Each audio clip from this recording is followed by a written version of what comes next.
Senhor Jesus, ó Senhor Jesus, obrigado, Senhor, obrigado por dar a cada um de nós uma esperança, Senhor. Basta nós tocarmos em Ti, Senhor, basta sentirmos o cheiro das águas, Senhor, e essas águas podem encher o nosso interior de vida, a tal ponto que nós vamos transbordar, Senhor. Isso não vem de nós, Senhor, porque nós não merecíamos, mas o Senhor escolheu assim, dar-se a si mesmo, Senhor, para que nós tivéssemos vida, Senhor. Obrigado. Te pedimos nessa noite, Senhor, fala conosco, fala aos nossos corações, aquieta, Senhor, a nossa mente, o nosso interior, para que possamos tocar na Tua pessoa. Dispensa a Tua palavra para nós, Senhor. Queremos ouvir o Senhor falar conosco nessa noite. Visita cada coração nessa noite, Senhor, de forma individual, e abençoa cada família, a Tua família, Senhor Deus, que é a Tua igreja. Em Teu nome é que nós te pedimos, Senhor. Amém. Senhor Jesus. Amém. Amém, irmãos. Essa semana vamos continuar o nosso estudo de Efésios. Efésios é um livro especial, não desmerecendo os outros livros, mas é um livro especial da palavra de Deus, porque ele descortina, ele nos mostra, ele revela todo o propósito eterno de Deus para aqueles que têm o coração iluminado, para aqueles que conhecem o chamamento da sua esperança e creem na palavra do Senhor. Efésios é como se ele fosse a marquete daquele projeto eterno, o projeto divino de toda a dispensação do Senhor, de toda a economia do Senhor para nós. Nós vamos dar continuidade hoje no capítulo 3 de Efésios. Convido os irmãos que possamos abrir Efésios a partir do versículo 1. Essa carta de Efésios foi escrita por Paulo enquanto Paulo estava preso em Jerusalém. Prisão física. Ele foi preso, era perseguido e foi preso por pregar a genuína palavra de Deus. Paulo era perseguido porque ele não adaptava o evangelho do Senhor, o evangelho da graça do Senhor às pessoas. Paulo era perseguido porque falava aquilo que realmente Deus era. Paulo era perseguido porque ele não queria agradar a um ou a outro. Ele queria agradar ao Senhor. Paulo era perseguido porque ele tinha uma causa. Muitas vezes a gente... Hoje, assim, é até muito comum, isso dito. Você já viu falar que ele é um herói sem causa, uma pessoa que luta por diversas coisas, Alguém expõe uma coisa para ele, não, vamos lá, vamos fazer isso. Ah, não, outro ali, vamos por isso. Topa tudo, Aquele herói sem causa, está sempre brigando pela causa dos outros, outras coisas. Mas Paulo tinha uma causa própria. A partir do versículo 1 diz assim, Paulo diz assim, por esta causa, eu, Paulo, sou prisioneiro de Cristo Jesus, por amor de vós, gentios. Se é que tendes ouvido a respeito da dispensação da graça de Deus, a mim confiada por vós outros. Esses 2 versículos são a base do título dessa mensagem, que é Apóstolo Dispensador da Graça de Deus. E Paulo começa falando por essa causa, Qual era a causa de Paulo? Por que Paulo lutava? A partir do capítulo 2, a partir do versículo 12, mostra a causa de Paulo para nós. Fala, naquele tempo, estáveis sem Cristo, separados da comunidade de Israel, estranho às alianças da promessa, não tendo esperança e sem Deus no mundo. Mas agora em Cristo Jesus, vós que estáveis longe, fostes aproximados pelo sangue de Cristo, porque Ele é a nossa paz, o qual de ambos fez um, e tendo derribado a parede de separação, estava no meio a inimizade. Aboliu na sua carne a lei dos mandamentos na forma de ordenanças, para que de 2 criasse em si mesmo um novo homem, fazendo a paz, e reconciliasse ambos em um só corpo por intermédio de Deus, por intermédio da cruz, destruindo por ela a inimizade. Essa era a causa de Paulo. Pegar dois povos, né? De um lado, judeus, um povo que vivia pela lei, pelas ordenanças da lei, um povo que era escolhido por Deus, mas que não creu na vinda daquele que veio para salvar. E do outro lado, um outro povo gentio, separado, como diz o versículo 12, separado da comunidade de Israel, estranho às alianças da promessa, sem esperança e sem Deus. O que Paulo pregava? Que todo aquele que cresce, independente do seu lado, ou judeus ou gentios, cresce seria reconciliado com Deus. Essa era realmente a causa de Paulo. Paulo pregava o evangelho da reconciliação. Não só com o povo judeu e com o povo gentio, mas com o crente judeu com Deus e com o crente judeu com Deus e com o gentio crente também com Deus. Isso é por meio do sangue de nosso Senhor Jesus Cristo. Amados irmãos, muitas vezes a gente lê isso aqui, talvez aqueles que têm bastante tempo na vida da igreja, se já se converteram há muito tempo, parece que isso já passou na nossa vida. Porque foi lá atrás que nós fomos reconciliados com Deus. Não é? Faz tempo que isso aconteceu. Mas ainda tem muitas pessoas que ainda não conhecem essa reconciliação. Tem muita gente que ainda não tem paz de chegar na presença de Deus e expor aquilo que está no seu coração. E muitas vezes nós mesmos nos falta a paz de chegar na presença de Deus e nos reconciliarmos com Deus. Por quê? Porque olhamos para a nossa condição. Quando nós cantamos esse hino, há esperança para a árvore, que mesmo cortada, ao cheiro das águas brotará. O foco não é a árvore, é as águas. Não é a condição da árvore, é a vida. Os irmãos percebem isso? A árvore estava cortada, estava morta, mas ao cheiro da vida, ao receber a vida. E uma vez que nós colocamos o foco na nossa própria condição, nós perdemos aquela oportunidade de nos reconciliarmos com Deus, porque o foco não é a nossa condição, mas aquele que nos reconcilia, independente que seja a nossa condição. E essa era a causa de Paulo. Paulo podia pegar um povo que era inimigo do outro e reconciliá-los em si mesmo e também com o próprio Deus. Paulo tinha essa causa. O versículo continua: Paulo, sou prisioneiro de Cristo Jesus por amor de vós, gentios. Paulo tinha uma causa e também tinha um motivo, que era por amor a um povo gentio. E Paulo ainda fala, entre essas duas coisas, entre a sua causa e o motivo da sua causa, ele fala que sou um prisioneiro de Cristo. Isso é muito interessante, porque Paulo realmente estava preso, fisicamente. Paulo estava sob a custódia de César. Ele era um prisioneiro romano, estava realmente preso em cadeias e grilhões fisicamente. Mas Paulo diz nessa passagem que ele era um prisioneiro de Cristo. Na mente de Paulo, ele não vivia a prisão física. Ele vivia uma prisão espiritual. No espírito de Paulo, ele não estava preso por César. Ele estava preso em Cristo Jesus. Quem é aquele que, quando está preso, não quer ficar livre? Não é assim? Ninguém quer ficar preso, seja fisicamente ou de qualquer outra forma. Muitas vezes a gente vê a palavra, um versículo muito usado pelos irmãos, pelos cristãos, é assim: conhecereis a verdade e a verdade vos libertará. A gente repete isso de muitas formas, não é? Fala para as pessoas, o dia que você conhecer a verdade, você vai estar liberto. Conhece a verdade que você vai se livrar. Mas aqui Paulo fala que ele era um prisioneiro de Cristo. Ele se julgava, ele se sentia, ele vivia como um prisioneiro de Cristo.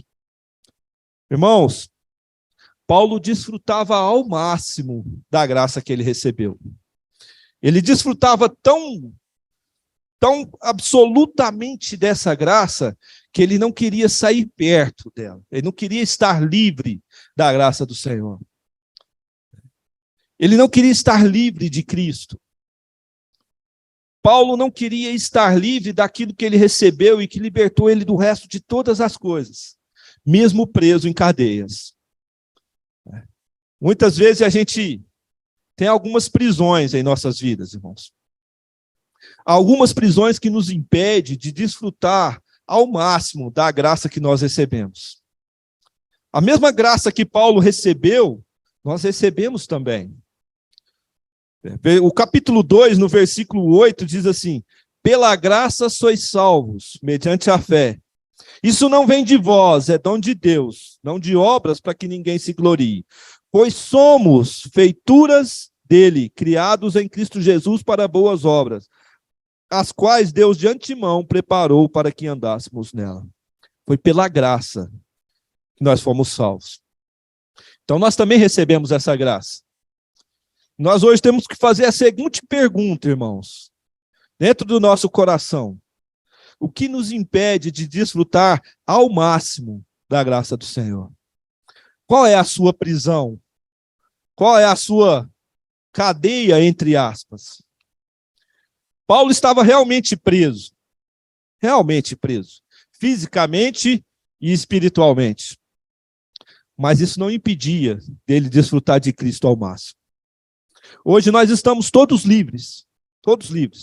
Podemos ir e vir, falar ou se calar, trabalhar, cuidar das nossas famílias. Nós podemos fazer praticamente tudo, irmãos. Mas o que nos impede de desfrutar ao máximo da graça do Senhor? Paulo continua no versículo 2. Se é que tendes ouvidos a respeito da dispensação da graça de Deus, a mim confiada a vós outros. Paulo fala de uma dispensação. O dispensar é dar-se, né? É administração ou doar-se. Organizar de formas que todos desfrutem, né? É poder dar aquilo que um dia foi confiado a Paulo. E Deus confiou a Paulo algo muito, muito importante, muito rico. Ele confiou a graça, irmão. A gente fala muito da graça, mas o que é a graça?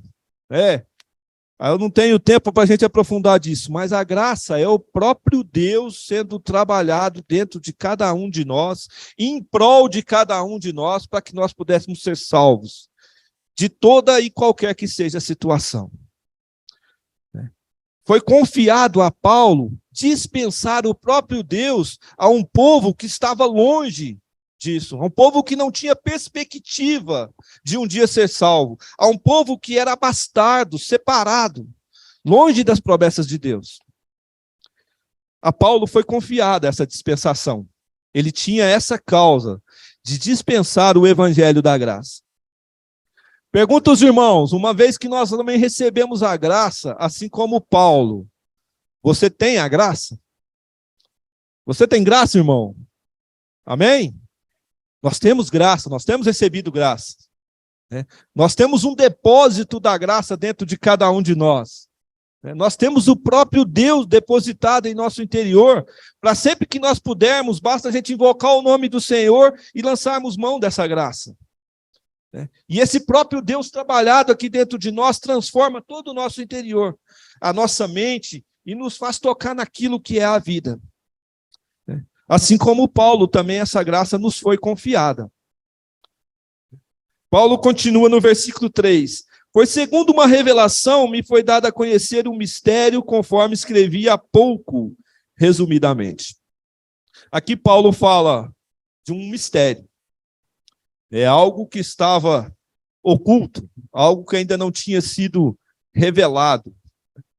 Na gramática portuguesa, mistério é algo obscuro, né? Algo enigmático. Mas aqui é algo que não foi revelado, algo ainda desconhecido, como se um véu tivesse sobre esse mistério. E ele fala que a ele foi revelado. Revelação é trazer à luz, né? Deixar à mostra. Então, para Paulo foi dada a luz, brilhou a luz do Senhor e Paulo foi conhecer esse mistério que é o evangelho da graça. E ele fala assim, pois segundo a revelação me foi dado a conhecer o mistério, conforme escrevi agora há pouco, resumidamente, pelo que, quando ledes, podeis compreender o meu discernimento do mistério de Cristo. Irmão, nós estamos lendo agora, né? Então, essa palavra é para cada um de nós. Quando nós lermos isso aqui, nós compreendemos o discernimento do mistério de Cristo. Qual é esse mistério? Que mistério é esse? É o mistério de Cristo. Paulo fala desse mistério, mas ainda não revela esse mistério. Em Mateus 16, Mateus 16, vou ler com os irmãos, uma porção bem rápida. Deus revela, o próprio Cristo, revela um mistério aqui, que também estava oculto, né? Mateus 16, vou resumir para os irmãos, o Senhor Jesus está indo lá para o lado de Cesareia e ele pergunta para os discípulos, né? O que o povo diz quem eu sou? Né? Uns falam que aí os discípulos respondem para ele, uns falam que é João Batista, ou os profetas, ou isso, ou aquilo. Mas ele pergunta para os próprios discípulos dele, fala, e vós, quem diz que eu sou? E Pedro fala para ele, tu és o Cristo, o Filho do Deus vivo. É versículo 16, Mateus 16, 16. No 17 o Senhor fala, então Jesus lhe afirmou, bem-aventurado é Simão Barjonas, porque não foi carne e sangue que te o revelaram, mas meu Pai que estás no céu. Também eu te digo que tu és Pedro, e sobre essa pedra edificarei a minha igreja, e as portas do inferno não prevalecerão com ela. Aqui, o Pai que estás no céu revela um outro mistério, que é o mistério de Deus, que é Cristo. Mas esse mistério foi revelado anteriormente, e Paulo fala desse novo mistério, um segundo mistério, é o mistério de Cristo.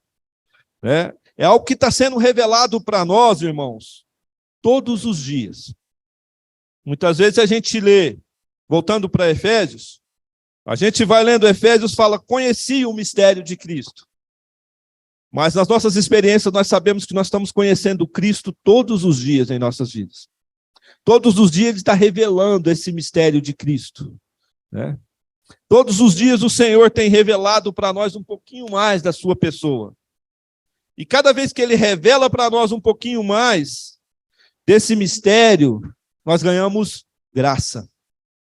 E isso fica depositado no nosso interior.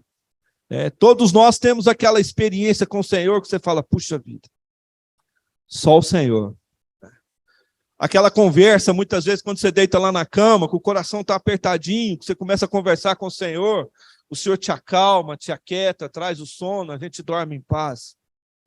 Você acabou de receber graça, você está sendo depositado a graça do Senhor. Ou um problema na família, uma doença, no trabalho, qual seja a situação, que você toca na pessoa de Cristo e o Senhor dispensa graça para você. Não é que ele vai resolver todos os problemas da vida, mas ele vai colocar algo no seu coração que vai te dar discernimento para poder resolver todas as coisas. E esse negócio que ele coloca no nosso coração, que chama-se paz. E essa paz vem da graça do Senhor Jesus. No mundo aí, paz é se eu não brigar com o outro, né? Se eu tenho um vizinho lá que eu não gosto dele, a gente não se fala, tem muitos problemas, mas ele está para lá ou para cá, nós estamos em paz. Essa é a paz do mundo. Mas a paz que o Senhor nos dá pela graça é a paz de nós chegarmos na presença do Senhor, seja qual for a situação. E essa paz é depositada aqui em nós, vai ser num depósito. E Paulo, quando fala que ele era prisioneiro de Cristo Jesus, e lhe foi revelado esse mistério, é porque quando nós temos muita liberdade nesse mundo, irmãos, isso é um termômetro. Quando você tem muita liberdade nesse mundo, você tem pouca revelação do Senhor. Por quê? Porque o seu foco, a sua mente está nas coisas desse mundo. Hoje, se a gente for, como diz a própria palavra, no curso do mundo, qual é o discurso do mundo? Liberdade, independência, teocentrismo, né? Você preocupar consigo mesmo, egoísmo, cuidar da sua própria felicidade, pensar em si mesmo, né? Juntar dinheiro para cuidar somente de você, ou seja, ter liberdade para fazer o que quiser. Esse mundo quer levar você, eu, os nossos jovens, as nossas crianças na escola a ter liberdade. brigar por liberdade, brigar por aquilo que te dá conforto, a você mesmo. Liberdade, liberdade daquilo, liberdade de expressão, liberdade para ser o que quiser, fisicamente, como família, como trabalhar, de todas as formas. O mundo prega a liberdade. Mas para Paulo foi revelado esse mistério, não porque ele tinha liberdade, pelo contrário, porque ele estava preso. Preso em Cristo Jesus. Irmãos, quanto mais liberdade, mais cego nós somos. Quanto mais liberdade nós tivermos nesse mundo, menos nós temos do dispensar da graça do Senhor. Irmão, vou deixar de cuidar da minha vida, da minha família, fazer as coisas que eu gosto, que eu quero. Isso vai do coração de cada um, irmão. Vai de acordo com a sua experiência, com essa graça que se mostrou salvadora a todos os homens. Não posso julgar nem medir o seu grau de conexão com aquele que dispensa a graça. Mas o termômetro é esse. Esse é o termômetro. Se você se acha muito livre aí nesse mundo para fazer o que quiser, você pode ter certeza que o Senhor vai revelar muito pouco do que ele é para você, irmão. Assim como Paulo, que se julgava prisioneiro de Cristo. E Cristo revelou esse mistério para ele. Versículo 5 diz assim: o qual em outras gerações não foi dado a conhecer aos filhos dos homens, como agora foi revelado aos seus santos e profetas no Espírito. Ele fala que em outras gerações, ou seja, no Velho Testamento, para todos aqueles homens, né, que viveram na presença de Deus, que serviram o Senhor durante uma era todinha, não foi revelado esse mistério de Cristo. Mas foi revelado para mim e para você, irmão. Está sendo revelado durante toda a nossa caminhada nessa terra para nós. Esse mistério de Cristo. Né? Que mistério é esse, irmãos? Se você já conhece, eu tenho certeza que você é um dos mais felizes desse mundo. A palavra fala isso, que se o homem ganhar o mundo inteiro, ele é um infeliz. Mas se ele conhece a Cristo, ele é um dos mais felizes do mundo. Porque agora a nossa vida, né, a soberania de Deus está tomando conta de tudo que nós somos, que nós queremos, que nós fazemos. O Senhor tem cuidado de nós em todos os aspectos. Não porque nós queremos, mas porque o conhecemos. É diferente de querer. Não sei se os irmãos estão percebendo isso. É diferente de você querer receber a graça do Senhor. É diferente de você querer conhecer a Cristo. Mas é de deixar Cristo revelar a você Ele mesmo, a sua própria pessoa. Muitos querem. Se a gente olhar aí para a ciência durante os anos, né, durante o passado, todos tentam explicar a vinda de Cristo. Todos tentam explicar a existência de Jesus Cristo. Né, o porquê disso, o porquê daquilo. Sempre estão achando um fundamento, uma coisa que nada está conectada ao centro da vontade de Deus. Que é dispensar o próprio Deus para dentro do homem. E Paulo fala que foi revelado aos seus santos apóstolos e profetas no Espírito. Aqui, 2 pontos. Apóstolos, que é um apóstolo, um enviado. É aquele que foi enviado pelo Senhor. E profeta, aquele que fala Deus às pessoas. E o que capacita o homem a receber tal revelação? O Espírito. Uma vez que nós nos unimos ao Senhor, nós somos um Espírito com Ele. Quando nós cremos no Senhor e nos convertemos, Ele coloca o Espírito de Deus dentro de cada um de nós. E esse Espírito faz morada dentro de nós. Nós vimos isso semana passada. Nós somos a habitação do Senhor no Espírito. Se o Senhor te enviar a algum lugar, você é um apóstolo. Muitas vezes a gente fala, isso não é para mim. Eu não. Deixa para o irmão tal. O Daniel compartilhou conosco aqui, que está orando para as pessoas. Ele foi enviado a orar pelas pessoas. Assim como todos nós fomos. E uma vez que nós falamos Deus às pessoas, desfrutamos essa graça e passamos adiante essa graça para as pessoas, nós também somos profetas. E o que nos capacita a desempenhar tal função é o Espírito Santo que habita dentro de cada um de nós. Amados irmãos, não pense que você está aquém desse evangelho da graça. Pelo contrário. Cada um de nós podemos ser um dispenseiro da graça de Deus, do evangelho da graça do Senhor. Ao ponto, mesmo porque nós também recebemos graça. E essa graça veio em abundância. O João 10, capítulo 2, fala assim, eu vim para que, João 10, a parte B do versículo, fala assim, eu vim para que tenham vida, e vida em abundância. João 7,38 fala que do nosso interior fluirão rios de água viva. Amados irmãos, nós temos esse depósito. Todos nós temos como dispensar essa graça do Senhor que se mostrou salvador a todos os homens. E o próprio Paulo, lá em Atos 20:35, ele diz algo muito importante, um princípio aqui muito rico. Atos 20:35 fala assim, em tudo vos dei o exemplo de que assim trabalhando é necessário socorrer os enfermos, recordando-os das palavras do Senhor Jesus. Porquanto ele mesmo disse, coisa bem-aventurada é dar do que receber. Esse é um princípio que o Senhor deixou para nós. Feliz é dar do que receber. Quem aqui que não gosta de ser portador de boas notícias, não é? A gente quer dar uma notícia assim, eu lembro quando a gente é pequeno, tem uma boa notícia, você é criança, você fala, mãe, deixa que eu falo, né? Assim, desse jeito. A gente vai crescendo, todo mundo gosta de dar boas notícias. Ninguém quer dar má notícia a ninguém. Pelo contrário, a gente muitas vezes não acha nem palavras para isso. Mas dar boas notícias, boas novas, né? Trazer o evangelho da graça às pessoas é uma boa nova, irmão. E aqui fala, bem-aventurado é aquele que dá, mais dar do que receber. Ou seja, é melhor você dispensar a graça para as pessoas do que receber. É um princípio que o Senhor deixou para nós.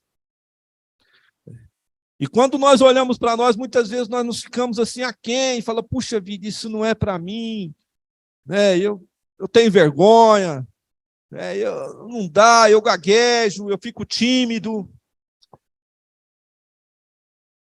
Você tem o Espírito, irmão. Basta você abrir a boca. E o Senhor vai te usar de uma forma que você depois vai dar testemunho, como muitos de nós damos. Porque você se tornou, quando você abre a boca para as pessoas, não por nós mesmos, mas por amor às pessoas, você se tornou também um dispenseiro do evangelho da graça do Senhor. Isso a gente não faz por nós mesmos, porque é melhor dar do que receber. A gente faz por amor, porque um dia alguém pregou para cada um de nós. Nós não convertemos porque alguém dispensou essa graça para nós um dia. Por isso nós estamos aqui hoje. E nós temos a mesma responsabilidade de dispensar essa graça do Senhor. Versículo 6, ele fala assim, a saber, aqui ele mostra a essência do mistério de Cristo, né? A saber que os gentios são coerdeiros, membros do mesmo corpo e coparticipantes da promessa em Cristo Jesus por meio do Evangelho. Versículo 4, ele fala do mistério. No versículo 6, ele dá a essência do mistério.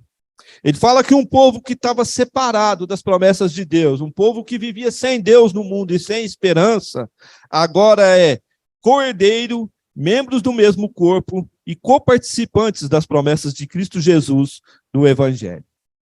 Ele inclui o Evangelho da unidade. Ele traz aquelas pessoas que estavam à parte do mundo para dentro do reino do Filho do amor de Cristo Jesus. Aquelas pessoas que viviam no império das trevas são transportados para o reino do Filho do seu amor. E isso acontece por meio do Evangelho da graça. Olha que coisa maravilhosa, né? A gente vê que esse mistério, que é o próprio Cristo, que é Cristo sendo revelado a cada um de nós, e isso é graça, nos faz sermos co-herdeiros com Cristo Jesus. Ou seja, você e eu, cada um de nós, somos herdeiros de todas as riquezas de Deus, assim como o próprio Filho, Jesus Cristo. Nós somos co-herdeiros, estamos juntos, né? E nós nos tornamos também a herança do Senhor, no Espírito. Isso é algo que está na palavra, no capítulo 1, que é selado, e o Senhor ainda nos dá o penhor, a garantia de que realmente nós somos a herança do Senhor. Esse mistério também nos garante que somos partes do mesmo corpo, membros do mesmo corpo. Quando nós temos a realidade disso, nos é revelado o mistério da igreja. Se nós olharmos aqui, olharmos uns para os outros aqui, olha para o irmão do seu lado aí. Saiba que esse irmão é membro do teu corpo. Ele faz parte de um mesmo corpo que você. E o corpo fala de vida. O corpo é orgânico. Se esse corpo desfrutar da vida, não tem como a mão não desfrutar. Não é assim? Quando o corpo está saudável, todos os membros desfrutam dessa vida. Todos os membros estão fortes, ativos. Mas se eu cortar a circulação da mão aqui, o que acontece? Eu não consigo mais pegar o microfone, né? Esse membro ficou alheio à vida. Ficou separado da vida. A gente sempre dá esse exemplo, e eu acho que é um exemplo muito rico, realmente. Não tem como dar uma martelada no dedo aqui e o resto do corpo não sentir. Não é assim? Você dá uma martelada que muitos põem na boca, outros põem na mão, outros, nossa, mas dói, e aquilo, o corpo todo sofre. Amados irmãos, muitas vezes o nosso corpo coletivo, a igreja, sofre por falta da dispensação da graça. Quando a gente fala assim, a gente fala, puxa vida, né? Mas o Senhor tem dispensado graça. Realmente Ele tem dispensado graça. Mas ela está depositada aonde? Eu pergunto aos irmãos. Os irmãos já pensaram nisso? Aonde é que a graça do Senhor está sendo depositada? Em cada um de nós, irmãos. Nós somos o depósito da graça. Essa graça está em cada um de nós e na palavra do Senhor. Então, para que o corpo viva saudável, os irmãos sejam saudáveis, fortes, operantes, tem que haver o dispensar da graça. É necessário que haja o dispensar da graça. E dispensar graça, como eu falei anteriormente, é dispensar o próprio Deus a cada um de nós. Irmãos, muitas vezes a gente quer ajudar os irmãos, né? Com a palavra de exortação, com a correção, né? Com aquilo, com aquilo outro. Esse irmão não está bem, aquilo não está certo, aquilo não está errado. Irmãos, nós somos dispenseiros da graça do Senhor Jesus. A graça gera vida, irmãos. Nós temos que gerar aos irmãos, dispensar para os irmãos vida. Aquilo que possa fortalecer o irmão. Aquilo que possa trazer vida ao irmão. E não precisa ser muito, como nós cantamos no hino, basta o cheiro das águas. O resto é com o Senhor. A partir do momento que você dispensa a graça para o Senhor, a palavra do Senhor de forma verdadeira, com o coração aberto, alegre, deixa que o Senhor faça a obra. Nós não temos que preocupar com o resultado. O resultado vem do Senhor. Olha o que o versículo no capítulo 2, versículo fala assim, não de obras para que ninguém se glorie. A obra não é nossa. A obra é do Senhor. Mas nós temos o dever e a responsabilidade de dispensar essa graça. E sermos dispenseiros dessa graça. É o fluir da vida. É o canal que leva a vida. Do depósito que somos cada um de nós aos outros irmãos. As pessoas que estão lá fora. Aqueles que ainda estão estranhos às promessas do Senhor, longe de Deus, sem esperança nesse mundo. Nós somos esse canal, nós somos esses dispenseiros, né? Continuando a nossa leitura ainda de Efésios, versículo 7 fala assim, do qual fui constituído ministro conforme o dom da graça de Deus a mim concedida, segundo a força operante do seu poder. Aqui Paulo fala que ele foi constituído ministro segundo a graça de Deus a ele concedida. O ministério, né? O ministério é servir. Ser ministro é dispensar, é servir os irmãos. E o que capacitava ele era um poder. E ele fala da força de um poder operante. Tá a minha página aqui.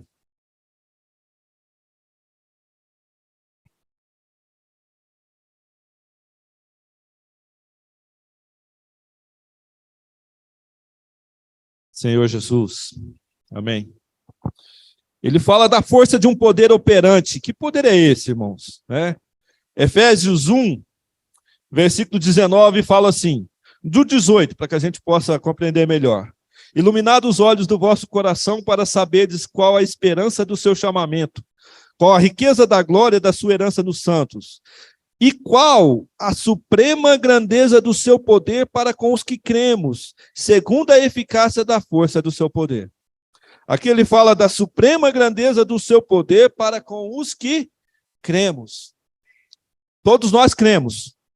Então, todos nós temos a suprema grandeza do poder de Deus depositada aí dentro de você.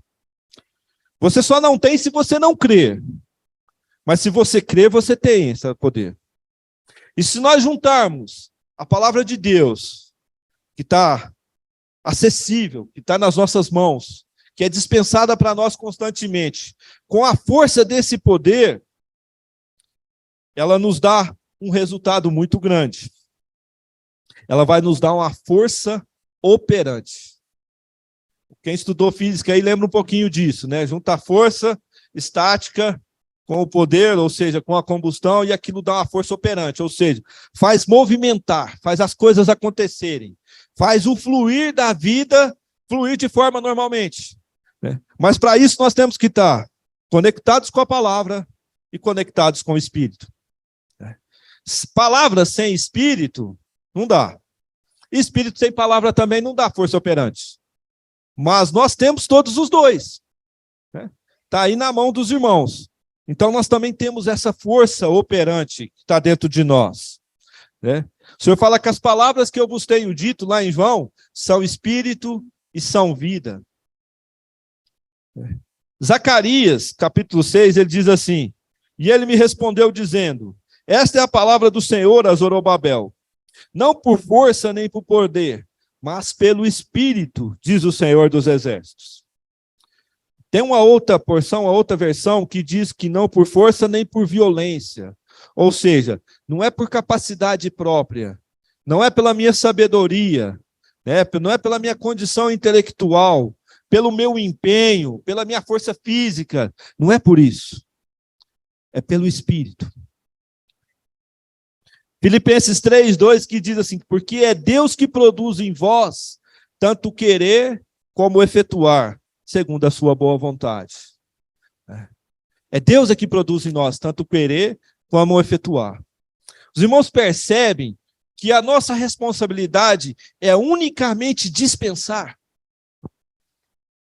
A nossa responsabilidade, a nossa comissão, aquilo que o Senhor confiou para nós, é unicamente dispensar aquilo que nós temos recebido, que é a graça do Senhor.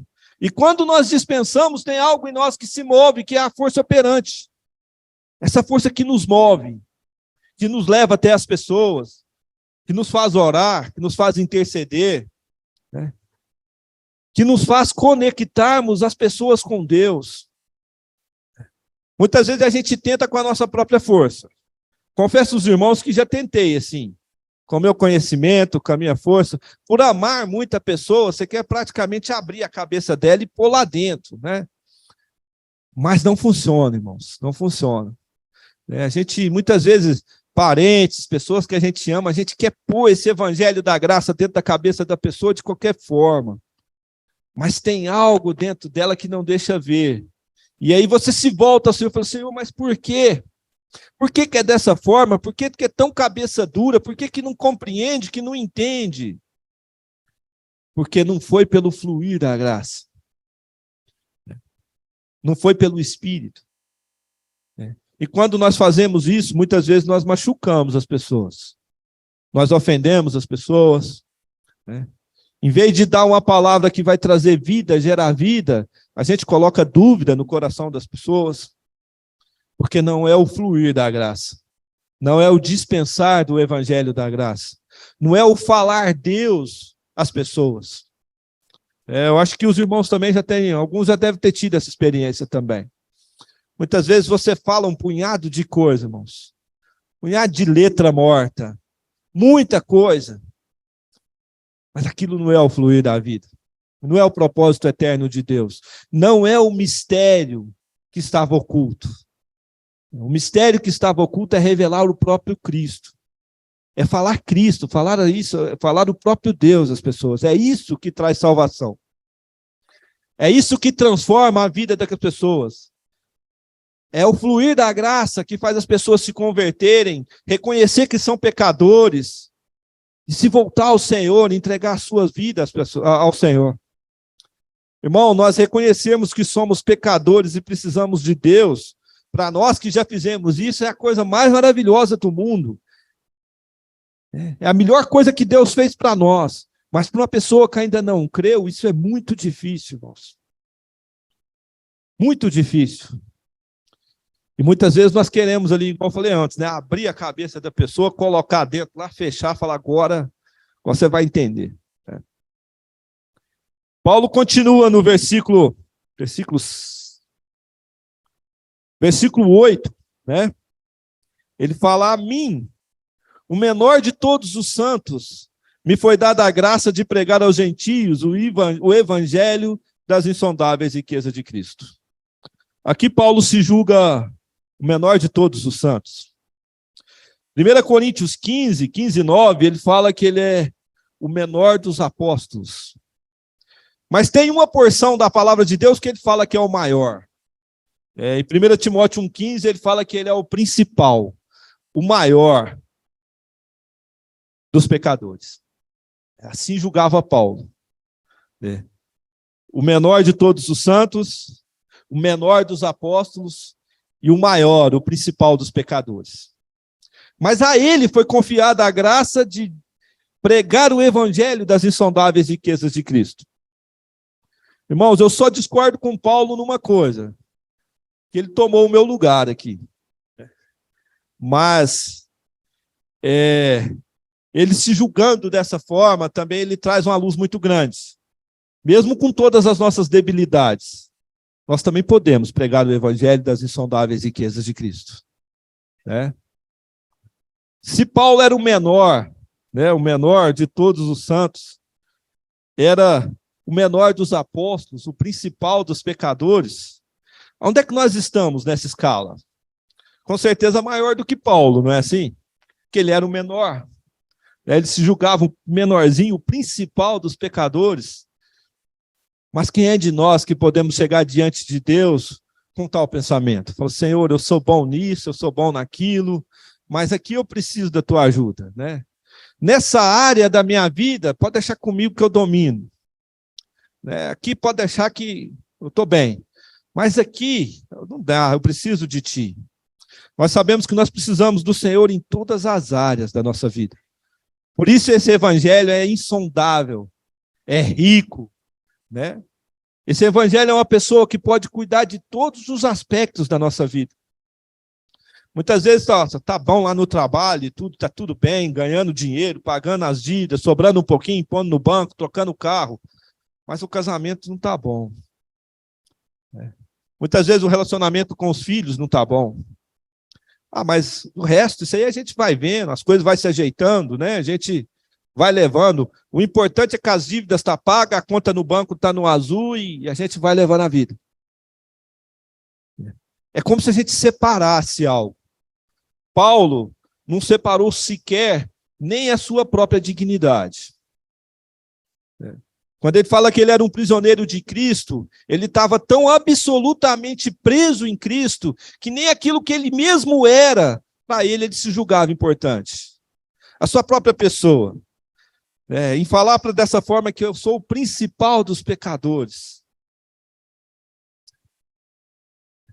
Nem aquilo que ele se julgava ser era importante para ele. Porque ele desfrutava Cristo de uma forma, irmãos, que ele podia estar preso em qualquer que seja a cadeia desse mundo. Da pior, mais suja, mais escura, mais fria, qual seja a cadeia desse mundo. Ele estava preso em Cristo Jesus. Confesso para os irmãos que essa palavra mexeu um pouco comigo. Que Muitas vezes ainda a gente acha que, Senhor, tem áreas da nossa vida que dá para a gente caminhar. Falando, Senhor, aqui dá para mim. Eu tenho liberdade em cuidar dessa parte da minha vida.